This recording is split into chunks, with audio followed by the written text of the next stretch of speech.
Hello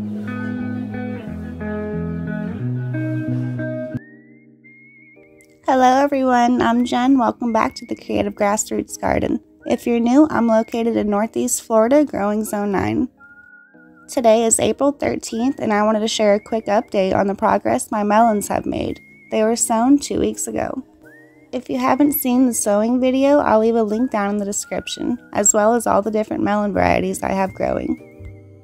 The seedlings are looking beautiful and healthy. Everything has germinated except for my snow white giant watermelon seeds. I'll give it a few more days to hopefully germinate, because I still have seedlings popping up. But I'll definitely try planting more if they don't grow.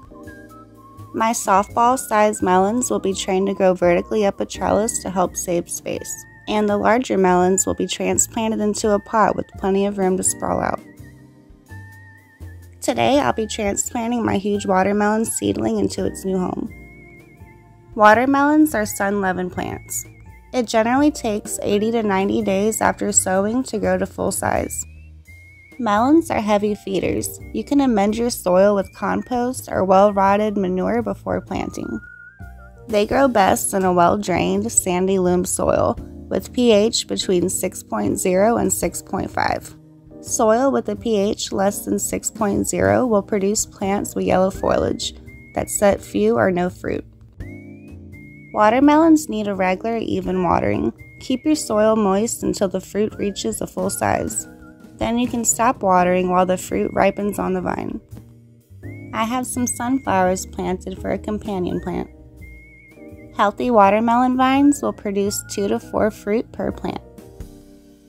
Watermelons need lots of nutrients, such as phosphorus and potassium-based fertilizers to encourage vine growth.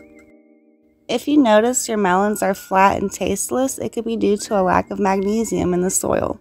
It has been found that watermelons can be sweetened by giving them a dose of Epsom salt mixed with water.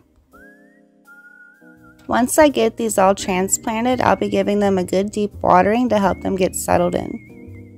I look forward to sharing the progress they make over the next few months. Any questions or comments, feel free to drop it down below. Thank you all for taking the time and joining me today and helping my channel grow. If you're new, be sure to hit that thumbs up and subscribe button for easy gardening tips and creative ideas. I hope everyone's having a beautiful day. I'm Jen at the Creative Grassroots Garden and I'll see y'all next time. Have a great day.